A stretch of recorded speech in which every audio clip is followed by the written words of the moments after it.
How's it going, ladies and gentlemen? Did you miss me? It's okay that you say you didn't. Really. I totally understand. I am a loser, so it doesn't hurt my feelings. Really. Really.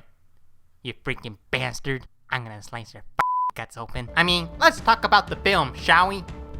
After the success of the first Alien film, 20th Century Fox decided to give the film a sequel. This sequel didn't come out until 1986. That's right, 7 years after the first Alien film was released. Sigourney Weaver came back, and this time with a new director and a whole new cast. This director is known by from his previous last work, Terminator. That's right, ladies and gentlemen, James Cameron himself directed this film. The film also stars Michael Biehn, Jeanette Goldstein, Paul Reisner, Len Hendricks, Carrie Ann, and of course, the great late Bill Paxton.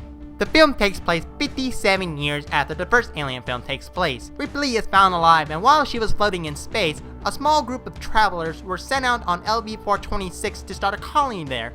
They built an atmosphere processor there, and while they were living there, they come across the alien ship from the first film. The colony investigated, and they brought back some of the few alien species that they found, and now their facility, Hadley's Hope, is now infested with aliens. The company, Weyland-Yutani, sent out their baddest colonial marines. They also recruited Ripley, and now we got ourselves a horror survival action film. And ladies and gentlemen, yes, this is the best sequel I have ever seen in my life.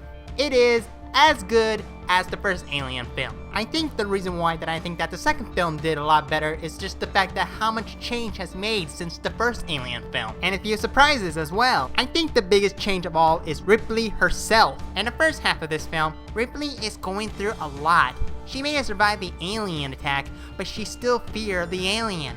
Last time we saw her, she survived an alien attack that killed off her entire crew member, her friend. She is continuing to have nightmares about that.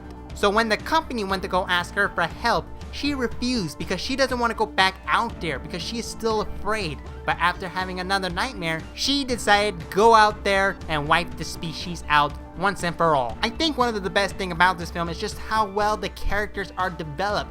Even the characters that we're not supposed to like, but we ended up liking them anyway. For example, Hudson, he is the big badass wannabe Marine, and then next thing you know, he's kind of a sissy, and then he went back to being a badass.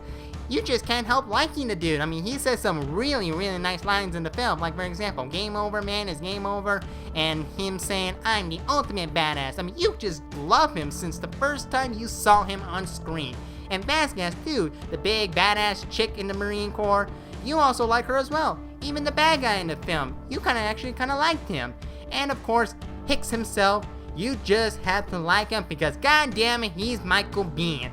And Lex Henderson too, because he's a droid and he's also likable. And the little girl too, Newt, she's also likable. And not a lot of people might not know this, but her role is huge in this movie. She may not look like a Marine, but trust me, her role is big, especially for our main character, Ripley. All the characters in this film are well written.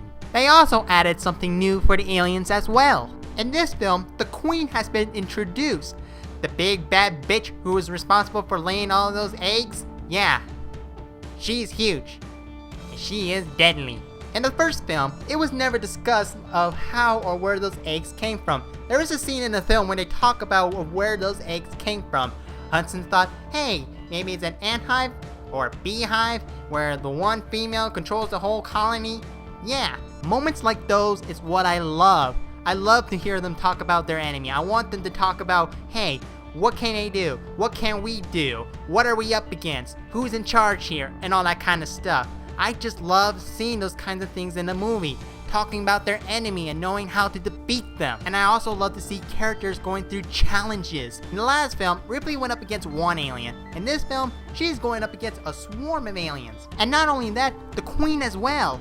And the Queen in this film looks so amazing. When the Queen went up against Ripley in that power loader, you just gotta keep your eyes on it. Ripley is definitely fighting an alien. It's not CGI. She is definitely fighting an alien. And it is amazing. The whole film is amazing. No wait, spectacular. The writing is spectacular. The directing is spectacular. The story is spectacular. The characters are even more spectacular. You're actually rooting for them. You want these characters to survive. It's kind of hard for me to decide which one is better, Alien or Aliens. Well, honestly, Alien is kind of more important because you kind of needed this film in order to get Aliens. But Aliens is definitely the best sequel ever. Ladies and gentlemen, this is another movie that you have to watch, and this is the movie that should have just stopped where it is. No more sequels after that. I'll tell you why next time. But in the meantime, watch this film because I'm giving this film a 5 out of 5 face huggers. Thank you guys so much for watching this, and next time we're going to be talking about a film that shouldn't exist, in my opinion. But tune in next time.